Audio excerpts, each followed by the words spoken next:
Well, thank you so much for sitting with me tonight. Well, my pleasure. I'd like to start by talking about your latest film, I'll See You in My Dreams. It is such a beautiful film, and you're exquisite in it.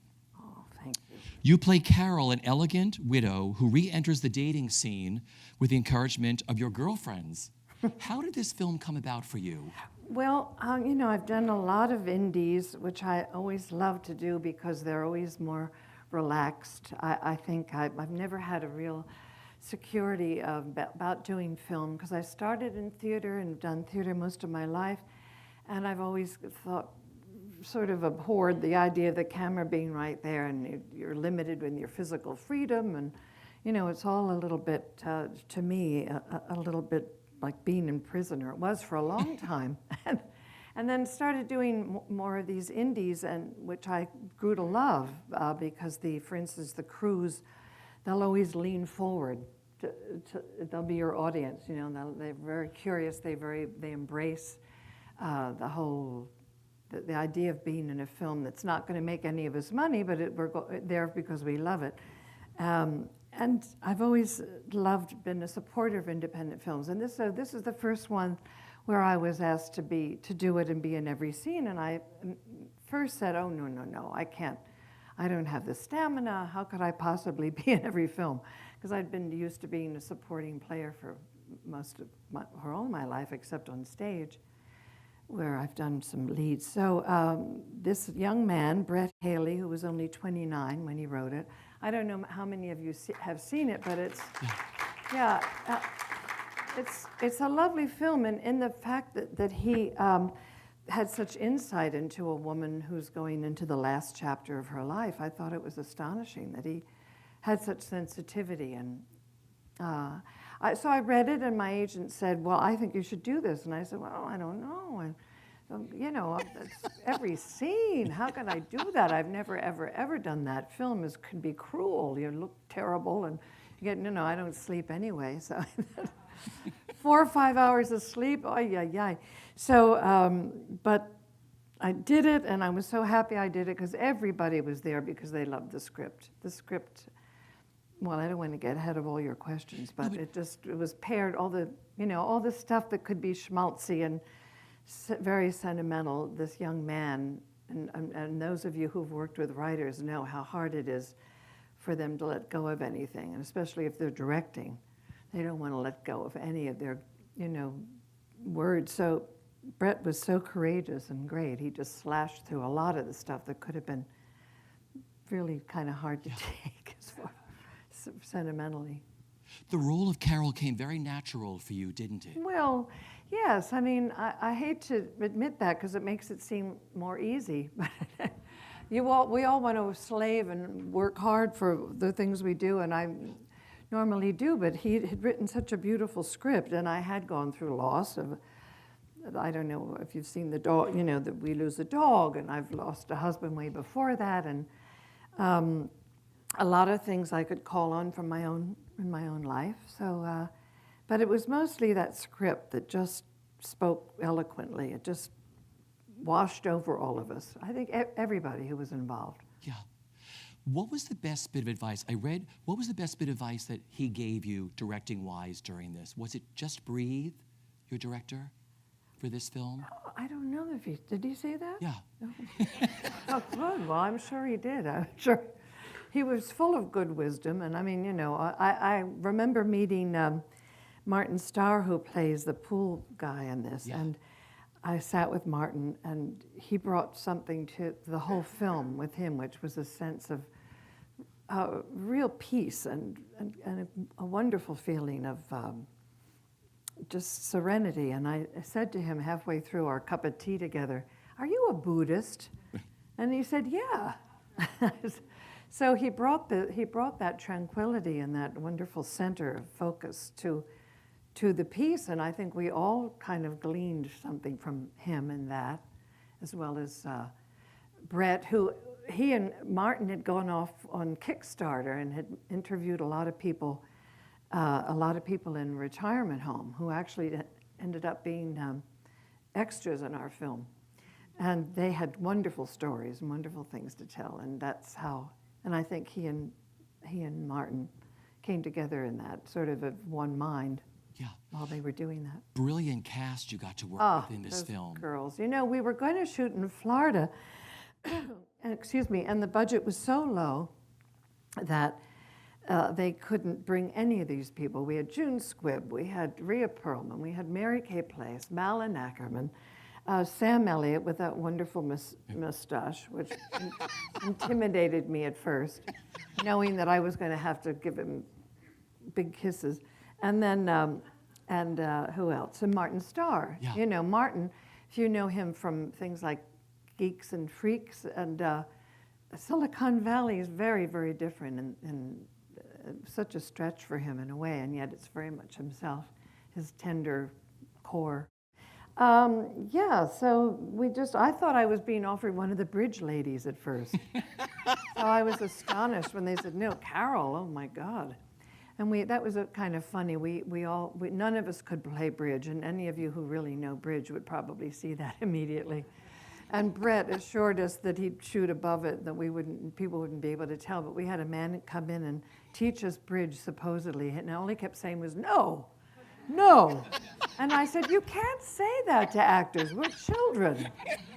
We have to be loved. We have to be stroked. You can't say no, no. So we got rid of him and then said...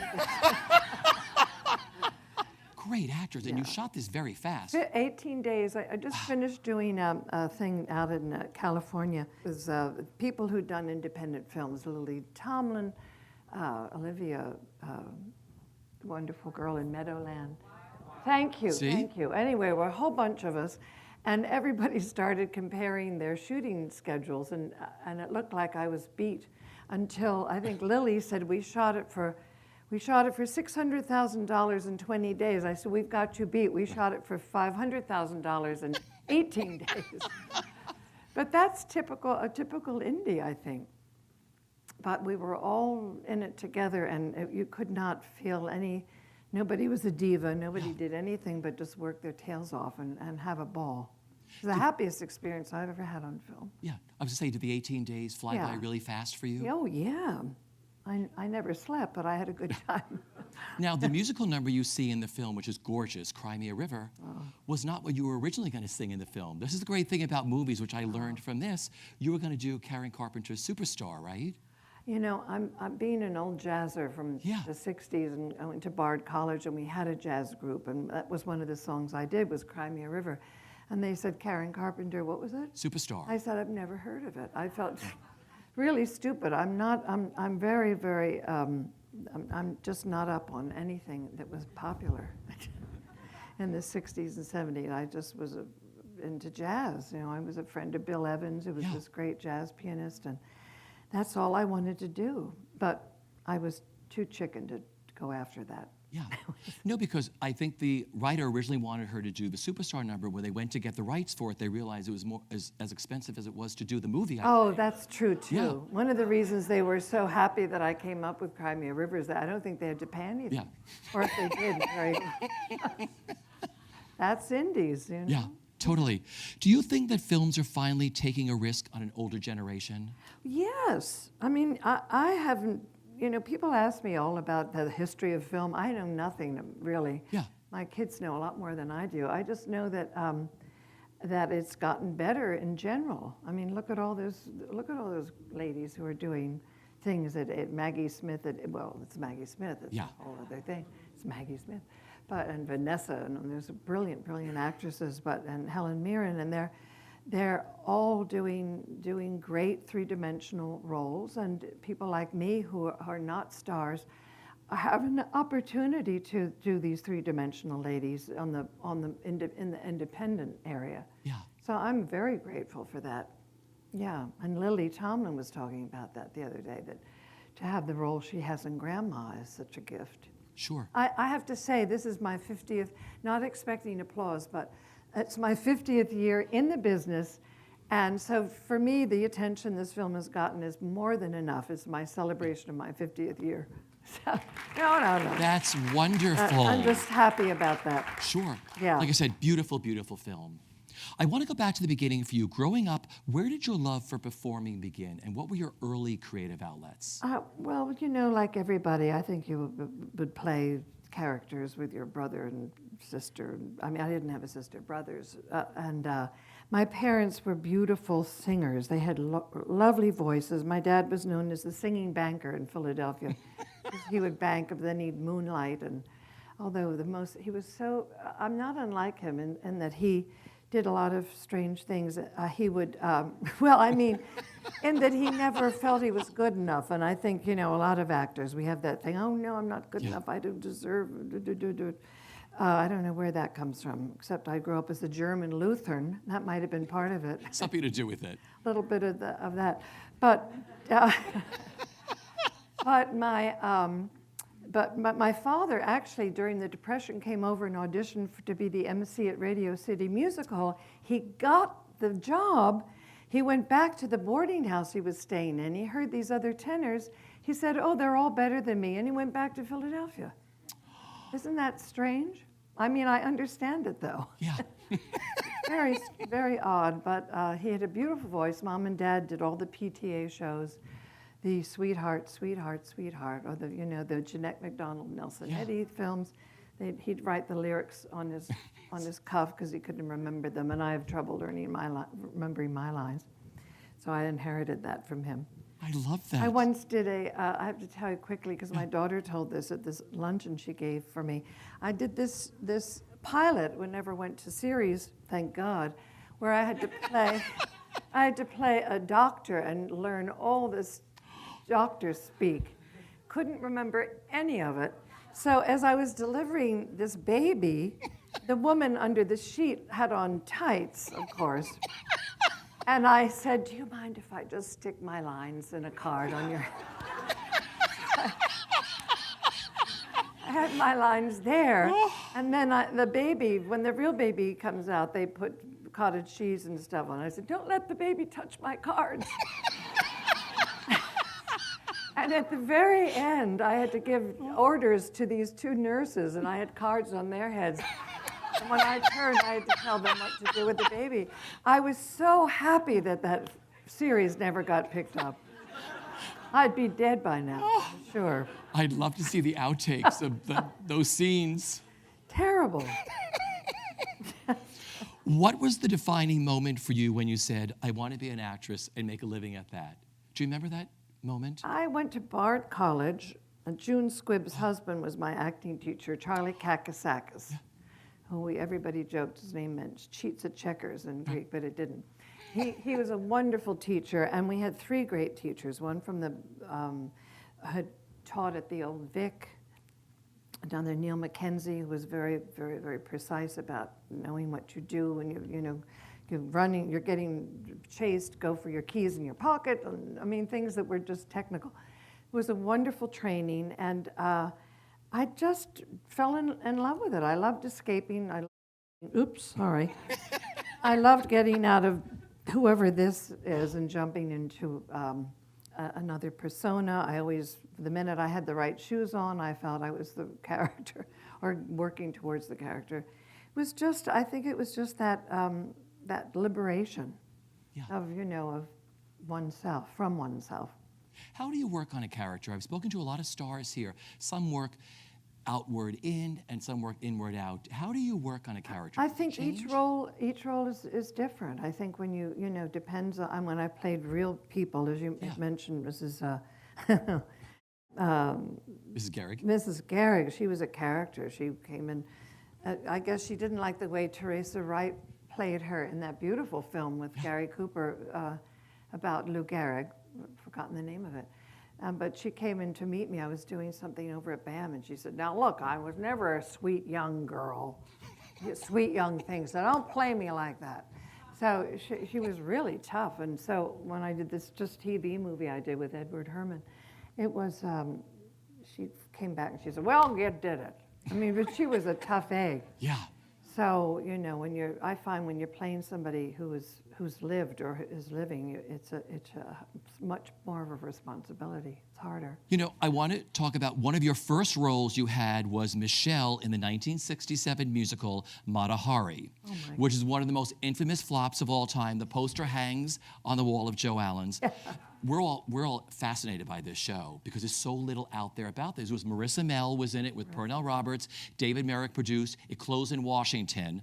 You had a role in this. What do you remember about Mata Hari? I just remember everybody walking through and saying, "It's a write-off. It's a write-off," and I had no idea what they were talking about. I was so young. But this I do have to tell. The opening night in Washington, I guess the National Theater. The very big production, lots of music. Yes, Mata Hari has been shot. She's like this, and the doctor comes out and takes her pulse, and she's gone. And we're all in the back, behind the curtain, singing. What is it? Les enfants de la patrie, and the curtain begins to come down. Very solemn, very big production. And just before, unbeknownst to us, just before the curtain hits the bottom, Marissa goes, and it was a benefit for the Democrat. I don't know if you could all see that. She scratched her nose. It was a benefit for the Democratic Party, and we heard just roars of laughter. And until we found out what happened, it took quite a while.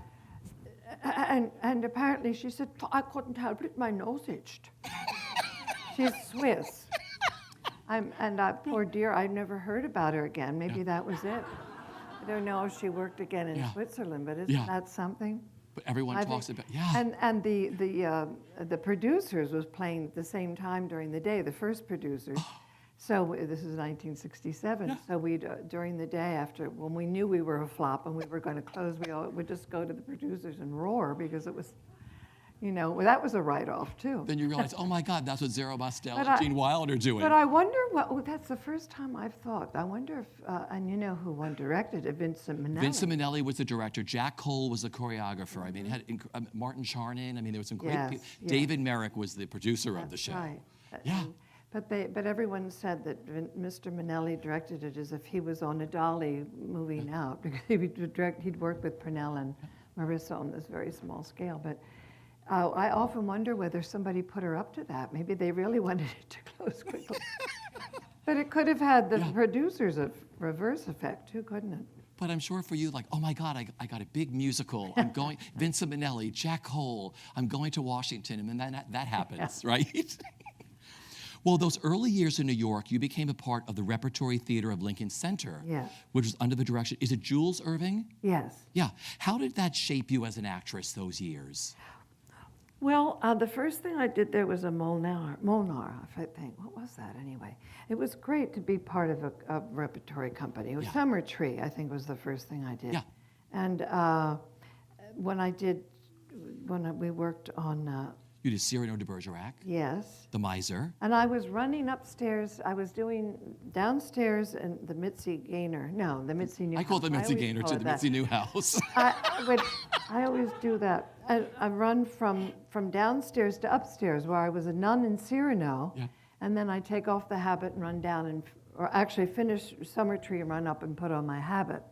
You know, that's true repertory. Sure. But I was pregnant with my daughter when we were doing Twelfth Night, and Martha Henry, who played Olivia, and I was Viola. We found out we were pregnant the same day, and we swore we wouldn't tell anybody because all they'd say is, "Sit down, put your feet up, don't work so hard." We said we didn't want to hear any of that. So closing night, we told Jules, who had had a rough season, a couple of them, I guess, but and he said, when we announced it, he said, "Well, this is one thing I'm not responsible for." Or two things. I love it. So you ran up between, I call it the Mitzi Gaynor too, because if you look at the letters, it's Mitzi. It looks like Las Vegas. Yes. How they spelled Mitzi Newhouse. Yeah. So you did one show downstairs, you did the other one upstairs? Well, the first time, yes. Wow. Well, you did an off-Broadway play called Someone's Comin' Hungry, which closed after just 16 performances, but it changed your life forever, didn't it? Well, yes, it's a funny story too. Well, not that they're all so funny, but to me they are. Yeah. My husband produced Someone's Comin' Hungry, and that was the era of all the mixed marriages. Cleavon Little, who sadly died so early, Yeah. who was in Blazing Saddles and other more esteemed projects as well. But he was wonderful. Diana Sands was in the Gingham Dog. George Grizzard played her husband. Diana Sands was a wonderful black actress who also died very young. Was actually cast in the Gingham Dog as George's sister, George Grizzard's sister. And then my agent, in those days, Stark Hesseltine, who was really, really wonderful, died too young as well, called up after I'd gotten the role, my first Broadway role. I was so excited. He said, you know, there's a better role. I don't think agents would do that at all today. Off Broadway for no money, but it's a great role for you. Why don't you just go down and read for it for the heck of it? Even after I'd... So I did go down and I read, and it was a great, juicy role. And my husband to-be was a producer and was just cracking jokes when I came on. All the girls wore see-through blouses in those days, in the 60s, you know, and skirts up to here. And I came in old ladies, overdressed, cold galoshes. And he just made fun of me. And I thought, who is this dope? I have to do a very emotional scene. What's he doing? Anyway, after that, we somehow hit it off, and we got together, and the show closed almost immediately, but we would meet at unemployment. And I found out he was hanging around after his time. I didn't know that. I thought he had the same time I did. And we started having sodas down at, was it Nebbits? What was it called? Nedick's? Something down Nedick's. below unemployment on 90s and Broadway. And then we were married about a year later. I love it. Oh, I know what my point of that story was, that Stark said to me, you're going to pull out of the Broadway play, but it's Alan Schneider who's directing, and he's known to have a real temper. So if you're going to, you can't call him or write him, you have to go and tell him personally. And I said, maybe you should take somebody with you. And so I expressed this, and Bruce volunteered to come with me, and he didn't yell and scream, but I did get out of it. But sadly, it closed right away. But good things came out of it. Yes, it did. Well, then the stage role that catapulted you to Broadway stardom was that of Jill Tanner in Butterflies Are Free, for which you won the Tony Award for your performance. Oh, you all were in knee highs if you even saw it. What are your favorite memories of that landmark play and that cast? Keir Delay, Eileen Heckert.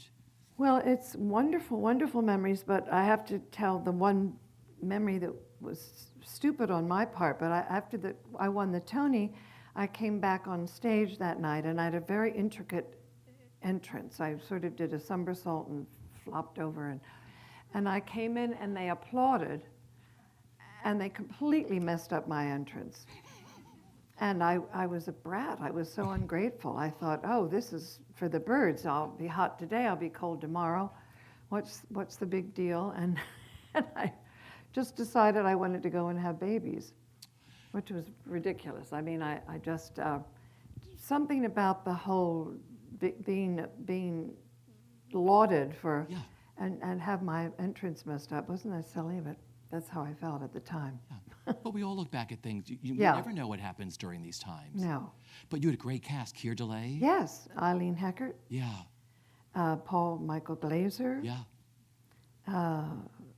Who else? I think that was it. Did it start at Westport first? We went around. We went to Michigan first, Traverse City. We went to several places. We went one other place besides. We went to Westport. Yeah. Too.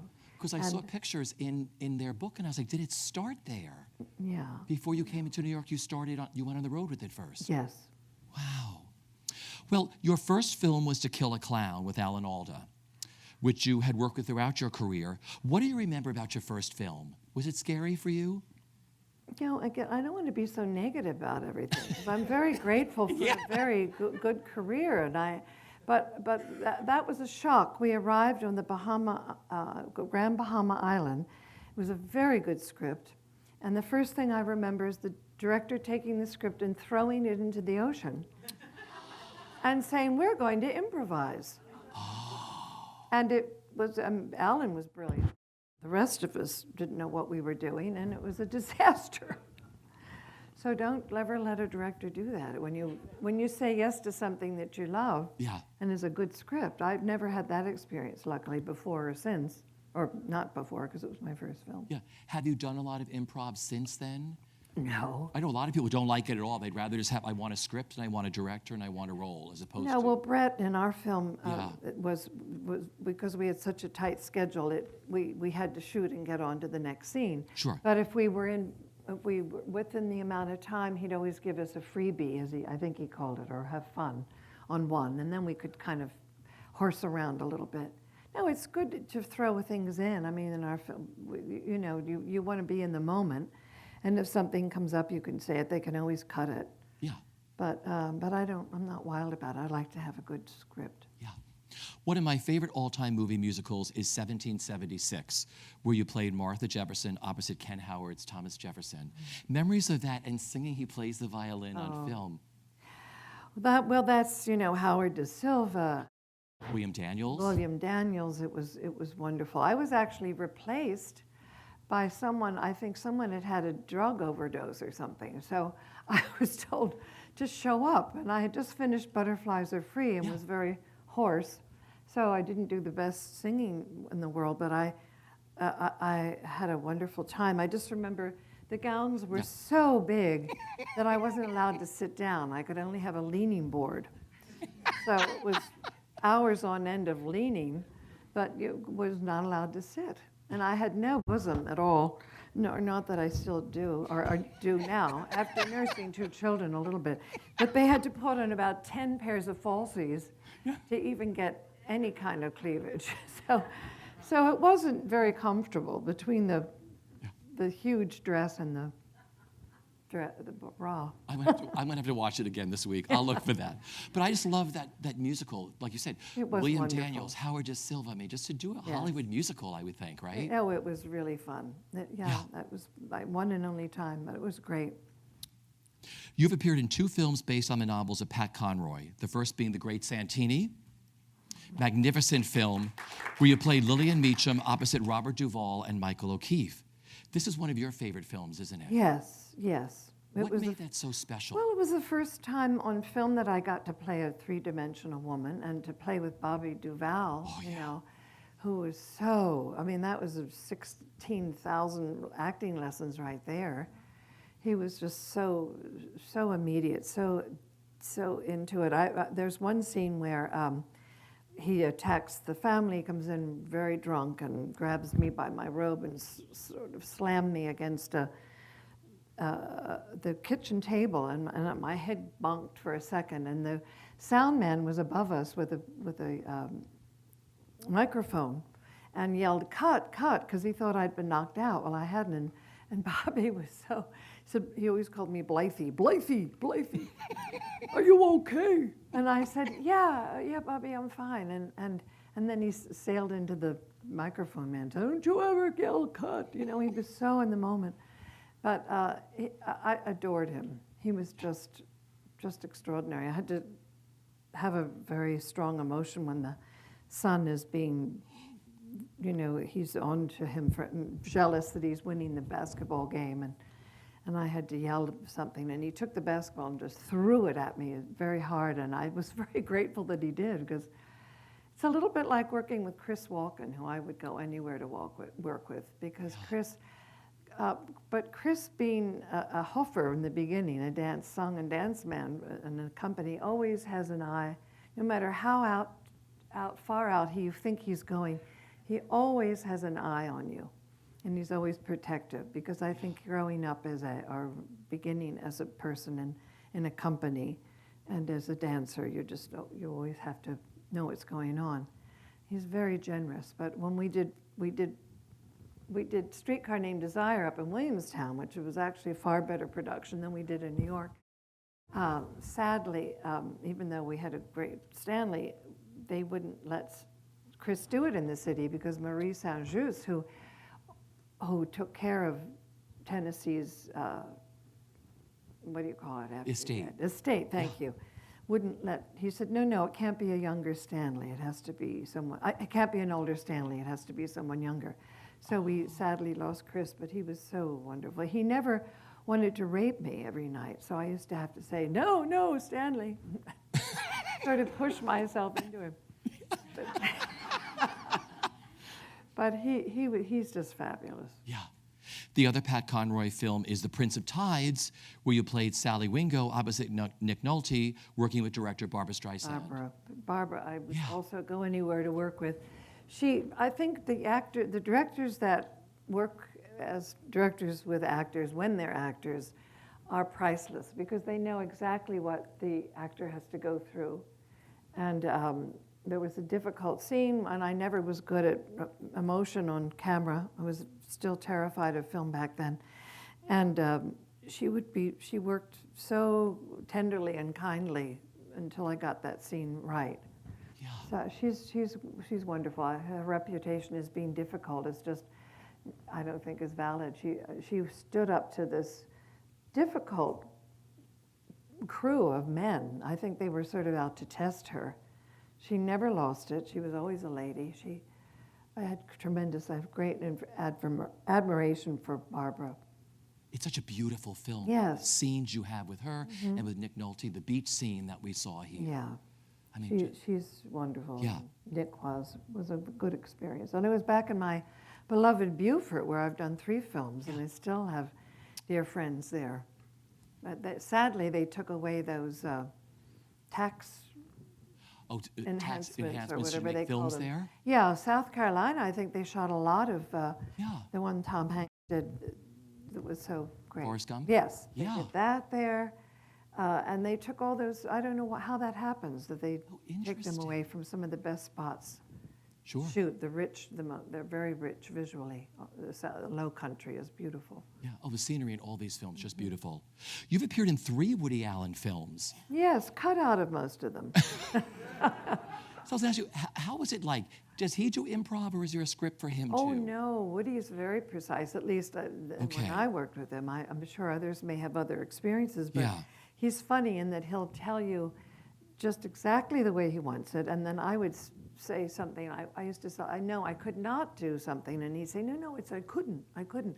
And he'd repeat it so that I'd say, oh, he wants me to sound like him. So I sort of try to give his line readings, and then he was happy.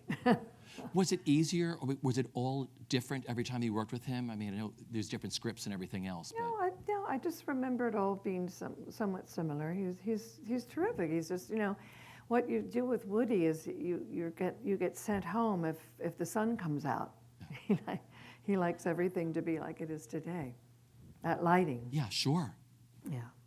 You're known to millions of movie fans around the world for starring opposite Robert De Niro and Ben Stiller in Meet the Parents, and its sequels, Meet the Fockers and Little Fockers. Mm-hmm. How much fun were those to make? Well, and again, more lessons in comedy. Yeah. Just sat back and watched them, and then every so often we go, I'm over here.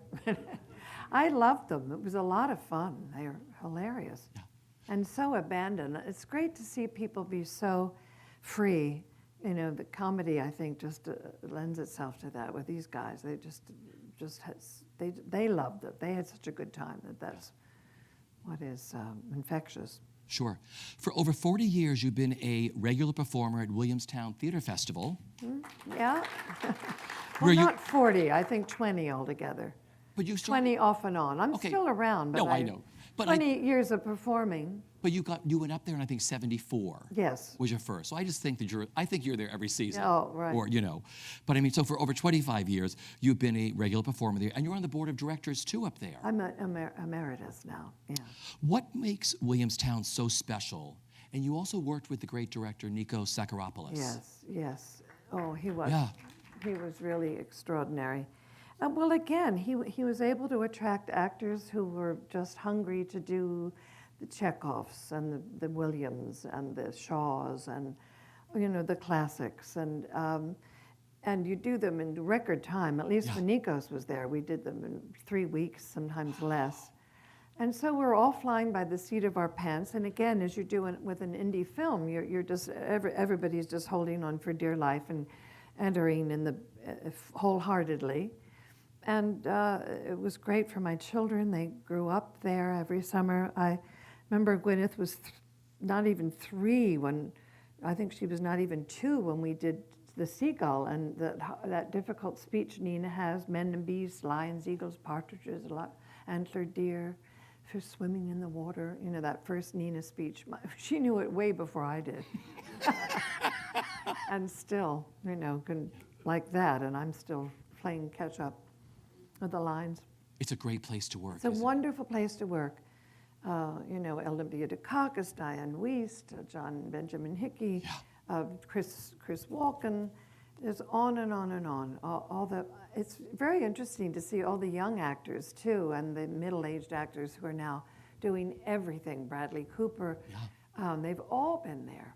Sadly, Nikos died so long ago, but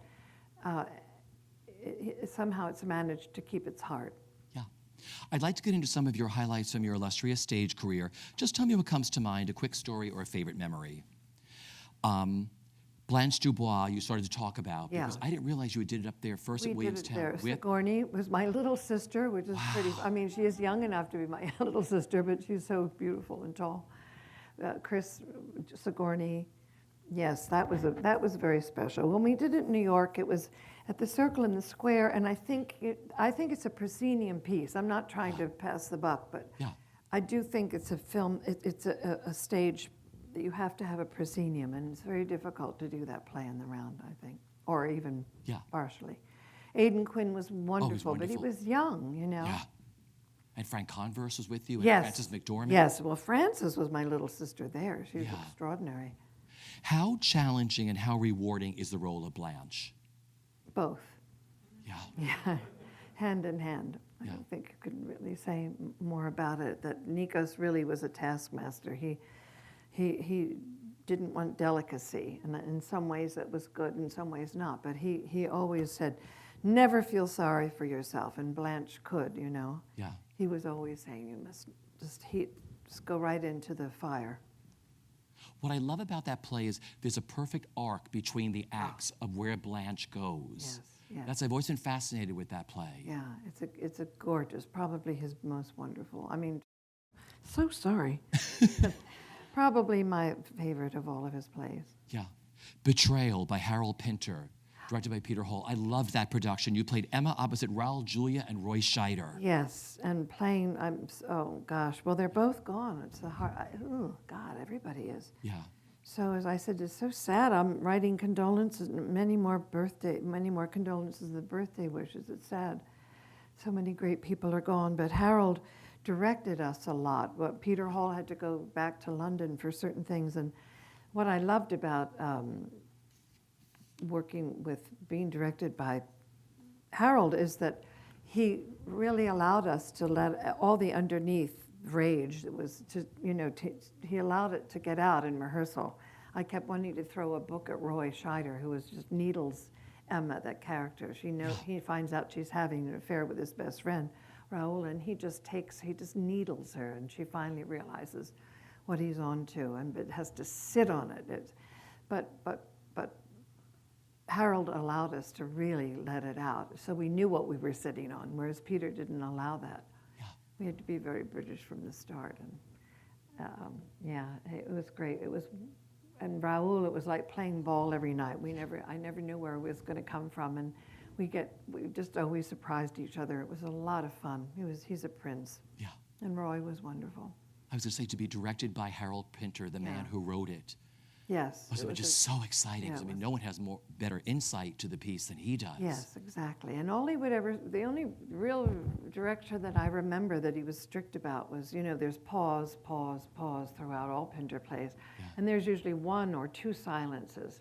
And the most he would ever say was, that silence is to be longer. And I remember reading an interview with Roy, I was so shocked, because when Emma finally realizes, he's got me, he knows that I'm having this affair with Raoul's character. He said Blythe takes anywhere from 9 to 13 seconds in the silence. I was floored that he was counting the seconds.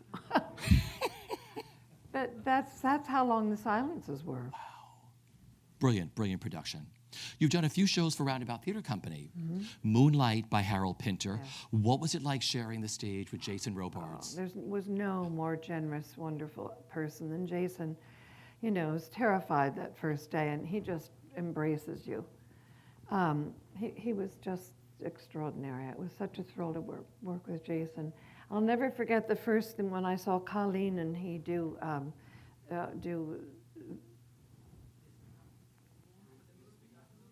Thank you. I couldn't get out of my seat. My husband had to carry me out. Could not get over it. It was just the most extraordinary performance I've seen ever in my life. He's one of the most generous actors on Yes. stage with someone too, right? Yes, yeah. So I was very, very fortunate.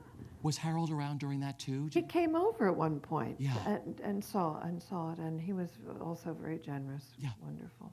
Going back to a musical, you played Phyllis in the Stephen Sondheim, James Goldman classic musical Follies. What was it like living in the world of Sondheim? Well, I've never had a better time on stage, although I think I really gave poor Stephen a heart attack a few nights because, again, I would screw up the words every so often. And I'd sing, leave you, how could I leave you? If I'd only had to repeat that, I would have been okay, but I got into a few, really doozies. I don't know what it is. I just have to blame my father. I love it. On your cuff. Yes, I should have had them on my cuff. Or you should have had that pregnant woman with the baby with the tights on, Yes, a dancer yes, on stage. That's right, but that was really thrilling. That was a lot of fun. I mean, what a I've great never cast. I had a remember you and better Judith time. Ivey and Gregory Yeah. Harrison. You know what it is about musicals? Intrigue, yeah. Endorphins are released that, that don't get released any other way. I would go and warm up with the dancers. I was a terrible dancer. I used to mess up my steps too, but I never had such a good time. You just, all that physicality, you just whip it up and the endorphins are flying. Yeah. It's a very hard show to do because everyone I've spoken to who's done Follies, specifically Carlotta, I'm Still Here, all those verses, Folly. you think they repeat them, but they don't, but you're like, oh, did I just sing that already? Yeah. You know, because you're in the moment. So I'm sure with all those Sondheim songs, you're like, Yeah. oh my God, did I get to that verse yet? Right. Well, But you were so wonderful in that. Polly, thank you, Polly. All of the the cast Yeah. we had, and there's so many are gone. Yeah. Well, of course. Yep. Yeah, that was very, very special. I also adored you as Violet Venable in Tennessee Williams' Suddenly Last Summer, Oh. which you did at Roundabout. Saw that? Oh, yes, at the Laura Pels. Good, thank Is it you. Carla? How do you say Carl's last name? Gugino? Oh, good Gina. Gugina. And Dear, Gail dear Harold. friend. Yes, yes. You were so brilliant in that. Another.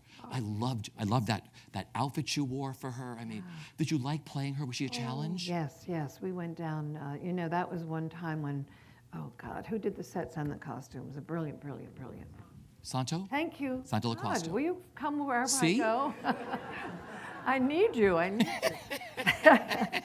Santo was extraordinary, and we went looking for that costume. We went down onto Thompson Street to that Japanese Yeah. kimono place, and that's where we found that kimono.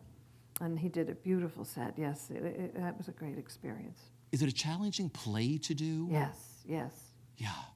But again, somehow the escaping into that character, to that play, Carla and I had such a wonderful chemistry, and everybody in that play, we've all stayed good friends. Yeah. Becky Baker was so wonderful. It's just sometimes those characters that are really a reach, once you feel and you never feel you're finished grasping until closing night. I like to keep digging and finding new stuff. So it's such a challenge, but it's so fulfilling when you do finally feel the freedom of jumping off the cliff. And that was what that was like with her, Just brilliant. that character. Really beautiful. Thank you. You've worked on 2 projects with Sarah Jessica Parker, Yes. the first being the A.R. Gurney comedy Sylvia, and the second the Amanda Peet play, The Comets of Pensacola. Yeah. Favorite memories of both of those? Oh my gosh. Well, Sarah Jessica, Yeah. who's the dearest soul in the world. We laughed and laughed and laughed. We shared a dressing room, and we never stopped laughing in Sylvia. And I can't wait to see it. I've been in California, so I missed the opening and just got back. So I cannot wait to see Matthew, her Yeah. husband, who is playing that Charlie Charles Kimbrough. Thank you. Where are you? Right there. What is this? Is there one person giving me all these No, it's names? everybody. Oh, my God. Yeah. But I'm so obliged. Thank you. But what a great cast you had. Yes, that was really, really fun. We had a ball.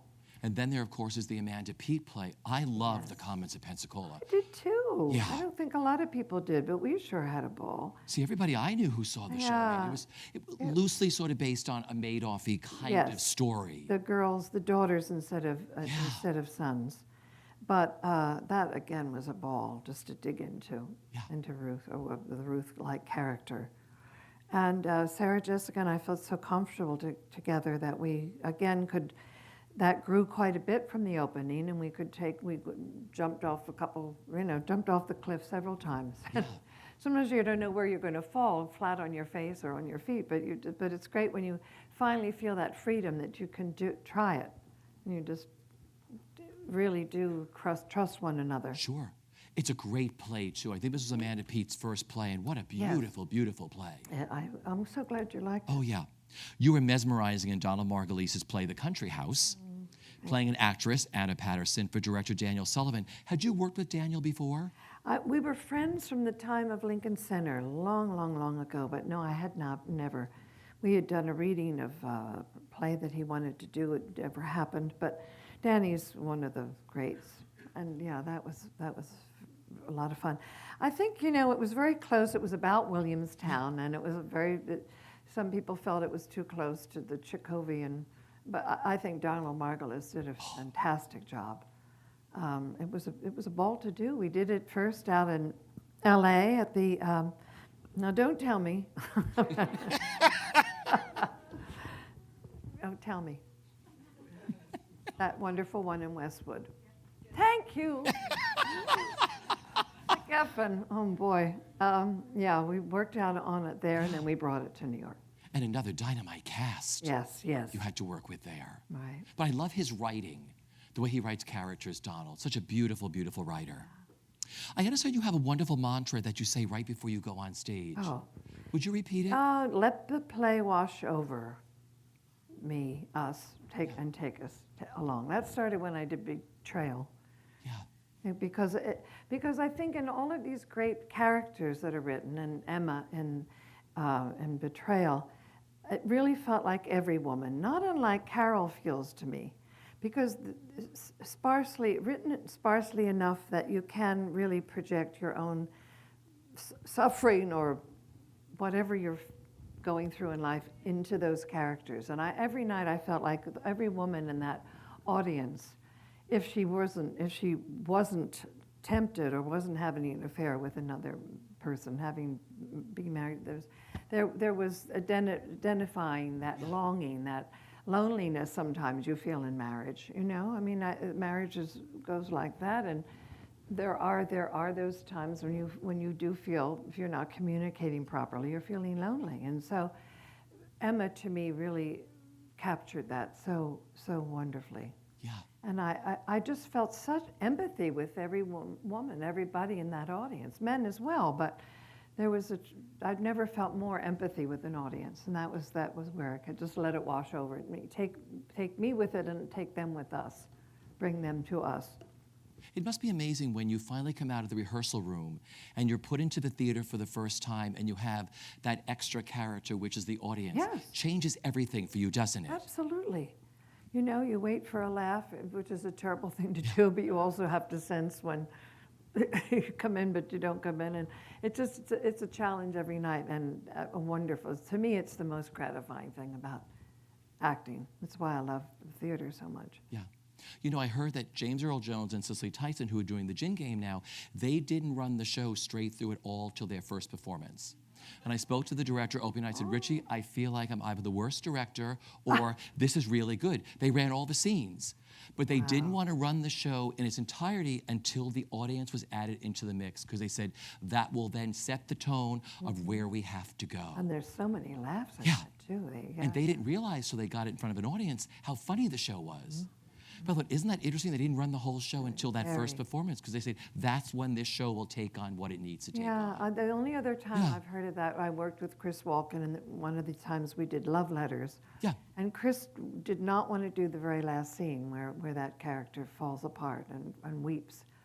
And people around us saying, oh, why not? We have to know. And I said, let him be, let him be. And it was just extraordinary. I mean, he just let the river flow. Yeah. You know, going back to that, I've had a lot of stars in this chair. When they're working on film, they like to rehearse in the rehearsal room, but when they get to the set, they like to just talk very briefly with the director and then just roll takes to try to get as natural as they can. Well, do you work that way? Well, when you're doing a movie that costs money and you've got to shoot like that, you don't get any rehearsal. Yeah. I mean, we all talked. None of us, we had no rehearsal, which maybe in the long run was good because it is a simple piece. And it's not a piece that needs, tremendous embroidering or exact nailing things. So I think it was actually helped us. Yeah. Sort of the serenity of the set. You know, Stockard Channing was here, and she said when she first went on to the West Wing, they didn't even write her role, really. They said, you had this role. She went to California. She got onto the set. They were getting ready to shoot. Martin Sheen said, hi, I'm Martin Sheen. She goes, I'm your wife. How many kids do we have? 2. And they rolled. Yeah. And I wonder, has that ever happened to you when you were working on TV or something where it was like, here you meet your co-star very quickly and let's shoot? Yeah, no, not really. I guess when we did Huff, well, that was fast, but we kind of, not quite that drastic. Okay. That would be hard. Because that's really what it was. Yeah. So, Well, they had all that writer, we know his name, don't we? Aaron Sorkin. Thank you. That man. Apparently, I have a friend who was on network. No, Room. Thank Newsroom. you. Oh my God. Network, we love that movie too. Newsroom. That apparently she had this long speech, got through the whole thing, but she'd said one too many no's and had to reshoot it. I guess he's a real taskmaster. Yeah. Can you imagine? I don't know how anybody. I'll never work with him. Aaron Sorkin. I'm sure he has heard along the way, never to hire me. Well, I want to get into Huff. Wonderful performances, Isabel. I mean, Hank's mom on the show. You received 2 Emmy Awards, the first in 2005 and the following season in 2006. I don't know How what much they were fun- thinking. Huh? That's What they were thinking. Bizarre. But she was a real 3-dimensional Yeah. character. And to have an affair with Oliver Platt, who could be my son, that was a lot of fun. That was a very liberating role. Yeah. Yeah. And working with Hank, great show. Oh, Beautifully yes. written, too. Very much fun. I'm so happy you're doing this because, when you're out of work as an actor, you think, oh, I've never done anything. Yeah. And Who's ever going to hire me again? You work all the You're time. making me feel terrific. To walk down memory lane. I love it. Alan Arkin, I worked with Alan Arkin on Hearts of the West. Yeah. Very young Jeff. Bridges. Thank you. Jeff Bridges was a child when we did Yeah. that. Again, I was offered at the last minute because that girl, I think, overdosed. How I got these roles. And, The early years of Hollywood overdosing. Yeah. I heard that was a struggle, something like that. Yeah. I don't want to. Sure. Thank God I don't know her name, so I can't give it away.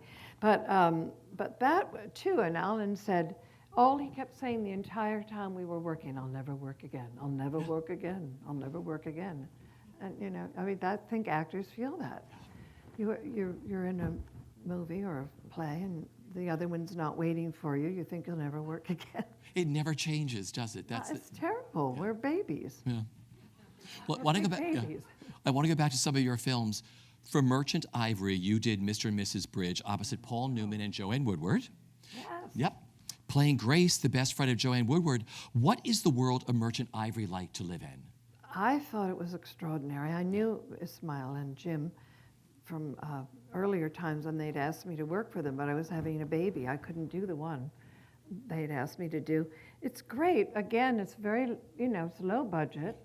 And, there were tales that people weren't always paid. That wasn't the case in me, but Ismail would cook this extraordinary Indian meal and to sort of calm everyone, to make everybody happy.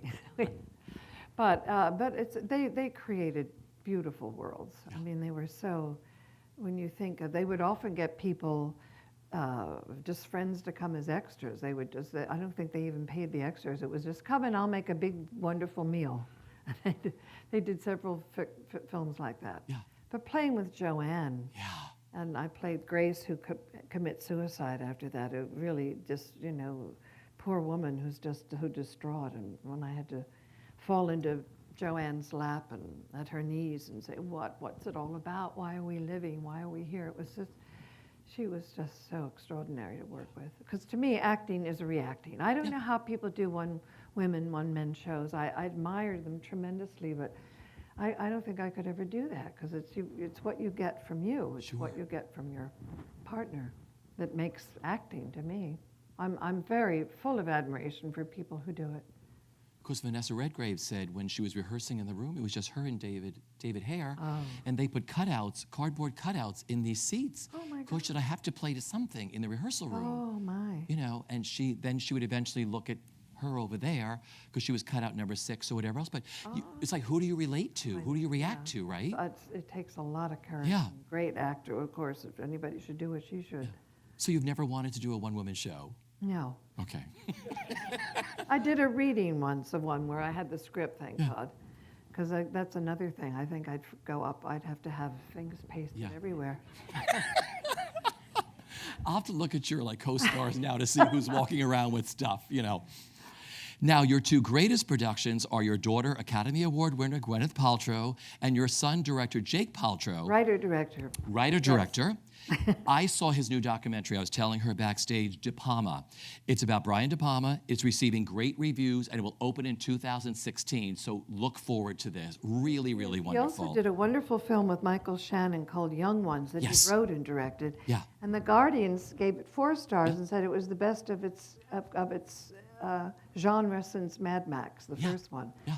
It was not as received as enthusiastically in this country, but what do they know over here? We don't. It's called something else there, but it was a Sundance. It's a great film. And he's another one who has extraordinary courage and just, you know, just admire him. So. Has he ever directed you yet? No, he wrote something he wanted me to do, but it never came together. Because I know your daughter's worked with him. Yes.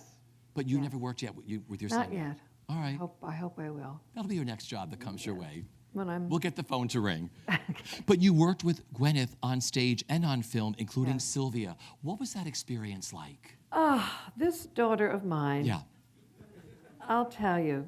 I mean, I know she gets all kinds of stuff. Thank God I'm such a Luddite, I can barely go online. So I don't see all the stuff that's written. But I just have to say, she can do anything. And I think sometimes it gets her caught up in stuff because she is capable of doing absolutely anything. As an actor, I mean, a businesswoman, a fashion icon, she got that from her father, not me. She, an incredible cook, there's nothing she can't do. But to me, she is one of the most accomplished, brilliant, naturally talented women.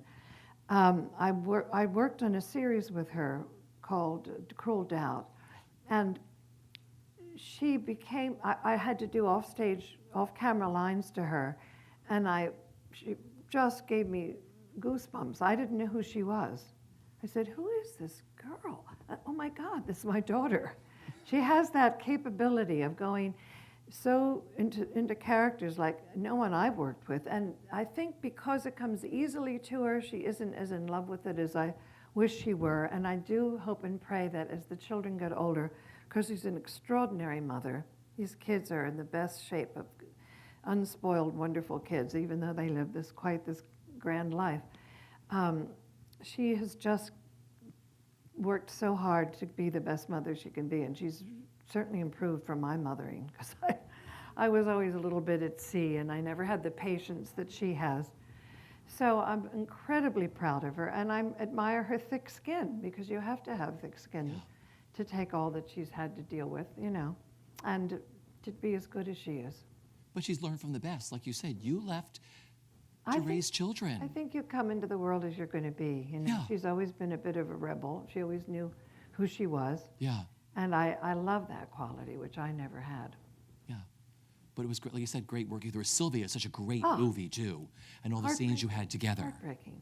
People should see Sylvia. I have a little bit to do, but she's just heartbreaking. Great But film. Daniel Craig, before he was 007, is that who he is?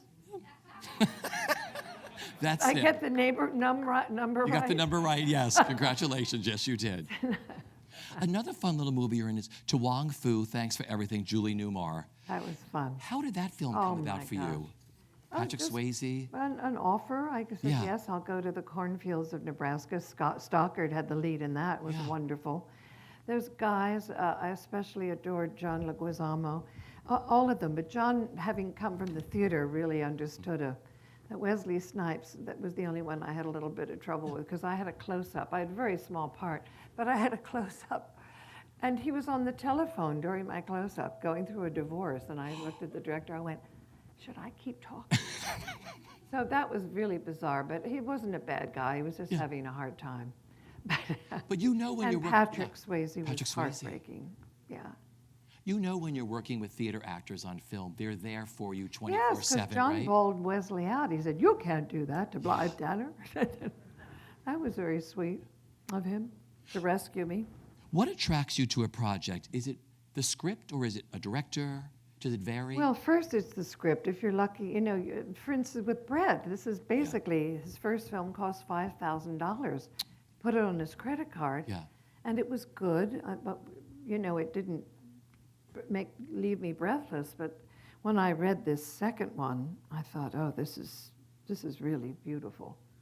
And then when I found out, I said, oh, he'll never get these girls. He'd tell me who he wanted to get.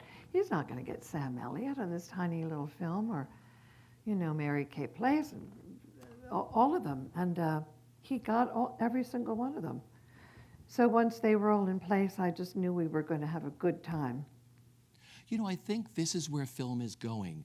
These beautiful roles in these small indie films with actors and a director, and like you said, a crew that loves being there. Yes. Yes, they're fast, but you've all worked quickly before, like on stage and everything else. So you're in this together for 18 days, and you turn out these beautiful performances and these beautiful films without the rigmarole behind you, right? That's right, and everybody's pulling for it, Yeah. you know, and there are no producers going, uh-oh, you got to get this now. Or, Yeah. you know, you always have that on big studio films, and it's nerve-wracking. Yeah. Do you think that your acting has gotten freer as you've gotten older? Yes, yes.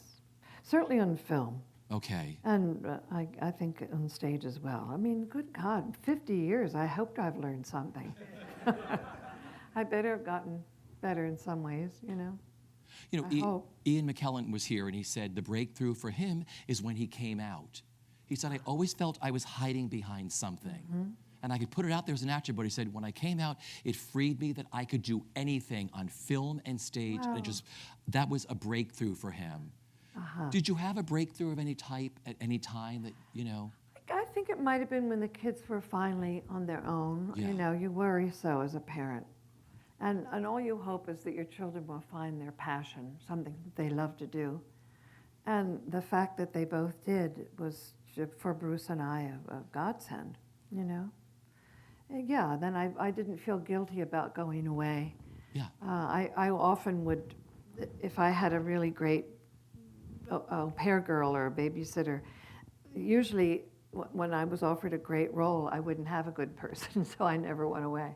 And then every so often something terrible would be there, but I had a good person, so I would go and do it. If we needed a new car or a new couch or whatever, then you go to work, you know. Some of those you'd like to burn, but No, so I was going to ask you, not so many. how do you look at your body of work? I was doing research for you. I had seen a lot of it. You've done so much great stuff with so many great writers, directors, actors. I mean, how do you view your career? Well, just thank you for tonight, because Yeah. I value it more tonight than I... You just forget so much, so you refamiliarize me. I'm very, very grateful. Have to be grateful for that. Yeah. For a very, you know, I love playing characters that are day and night to one another, and just getting, and now it's grandmothers and great-grandmothers, and so hopefully they'll always need one of those, so I'll work again. I think they will. Well, let's just chat about some of your latest projects. Tumble Down. Is it a new director? Is it Sean Mushaw? Yes. Yeah. He is a young director. His wife wrote the script. It's very eccentric. Are we supposed to do something? Oh, no, we're just, Oh. No, we're good. But Rebecca Hall, Peter Hall's daughter, who wasn't even a gleam in her father's eye when we did Betrayal. Yeah. She's a beautiful actress, Rebecca Hall. I'm sure you all know her. And she played my daughter, and that funny guy, comedian, what is his name, married to Olivia Wilde. Thank you. Yes, he plays So the love funny. interest of Rebecca, and that was short and sweet. It was wonderful. I think that's still to come out. Yeah. Was that a quick shoot? For me, it was. Yeah, Okay. it was just a couple days. I think maybe 3 or 4 days. Yeah. You started talking about Madoff. Is it totally finished? I believe so. I think they're still working on the cut and the editing it. Oh, I'm thrilled. I cannot wait for that. You're a healthcare activist. I want to talk about the Oral Cancer Foundation and the Bruce Paltrow Oral Cancer Fund. Yes. Well, first, when you said health care, yeah, that's true. But the environment that's been my passion for 45 years. Yeah. Could you start with that first? Yeah, sidewalk, pick up, and recyclables. We had Chris Reeve come out, say, tell your beloved, dear, very missed man, Chris would say, tell your parents to go home and recycle, he tell their school kids. And worked on that for all these years, and then Planned Parenthood. But yes, the Oral Cancer Foundation is very dear to my heart. The Bruce Paltrow Fund. Bruce got the first diversity award for helping minorities and women in our business. Helped a lot of those women become editors, directors, writers. Had a nursery at St. Elsewhere and the White Shadow. When he died, Denzel Washington, I remember, gave him such a tribute because he said nobody would let him out as Bruce did to do all those films as a young man that he did. He never wanted to hold anybody back from their potential. And so the Bruce Paltrow Fund goes into disenfranchised neighborhoods and gives free screenings because oral cancer is really the least known and one of the most highly rising cancers that there is. Please go online, oralcancerfoundation.org, all in one word. It's really frightening. And a lot of it is young people are getting it. It used to be an old man's disease, smoking, drinking. But now with the escalation of oral sex, so they're finding more young people are having oral sex than ever before because maybe they don't think of it as sex. But this is how this is being transmitted, the same, the same virus, and cervical cancer is in. So there's a tremendous. So we really, we are imploring prepubescent boys as well as girls to get the inoculation, Gardasil, against oral cancer, because it's really astonishing rates on the rise. It's a wonderful, insightful website to go to. I learned so much going there. It's one of the man who runs it, who's quite ill right now, is an extraordinary man, Brian Hill, and. I think everything, any contribution made goes directly. I mean, he takes no money.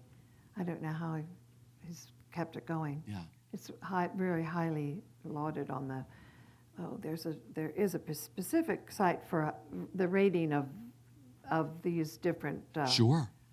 Of how much money they and they have give away. one of the best records. There's no overhead. That's wonderful, but it's a wonderful, wonderful site. Thank you for doing what you do for recycling and everything also, because I think it's because of you starting look, out. New York's doing better than even LA is. We can recycle everything here, no matter what number the plastic. I'm thrilled.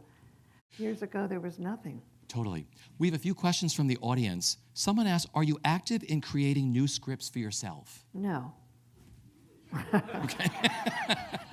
The few times I've tried at Williamstown to work on scripts, it's always been so muck and mire, so difficult to do. I'm not good at it. Okay. Brighton Beach Memoirs is one of my favorite movies. There are no bones in liver. My favorite line. I love that. when he wouldn't eat his liver. No, there are bones. I said, there are no bones in liver. Could you share any tidbits about shooting that one or your favorite memories, which I think you just said? There Yeah, are no that bones was in liver. my favorite moment. And Yeah. Judy Ivey and I, well, we got slammed because we weren't Jewish, but and I went up to read for it. I said, this is my grandmother. Yeah. It's exactly as my grandmother was. And Pauline Kael was actually wonderful. She loved us, but not a lot of people did.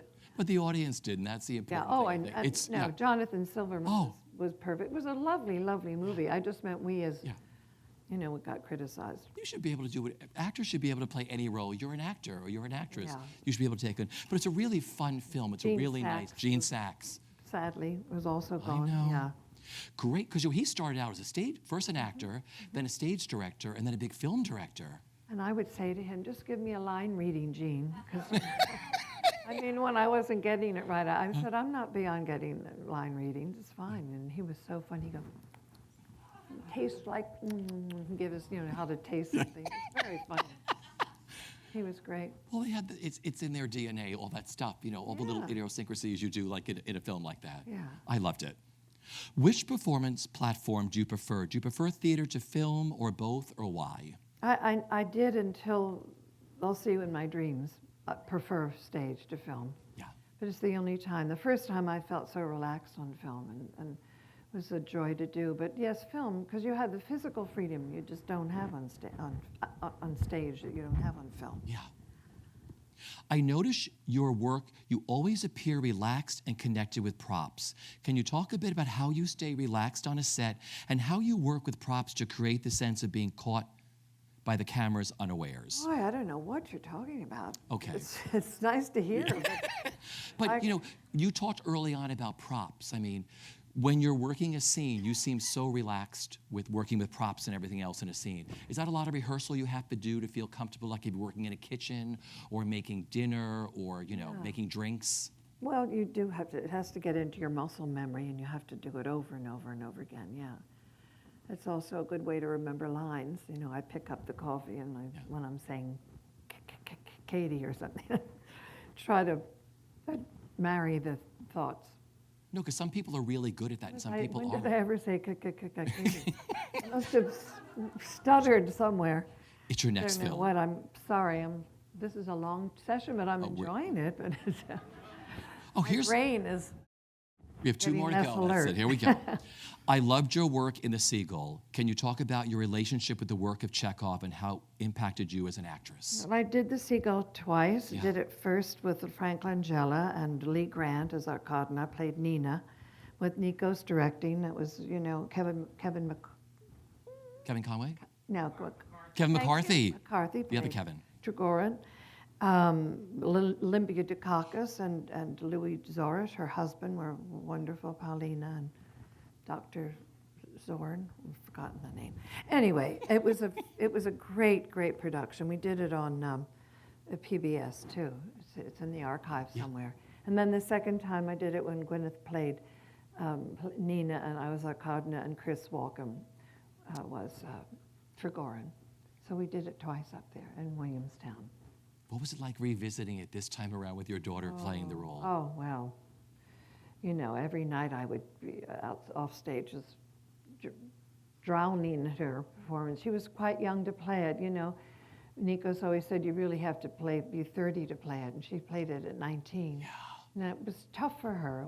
It was a struggle, but she still was wonderful, that talent. Yeah. Willed out. I never asked you, did the kids come to you and say, oh, we're going to follow in your footsteps? No. I want to be an actress, I want to be a director? No, They just did it? no, they just were around it all their lives. And we actually tried to talk them out of it.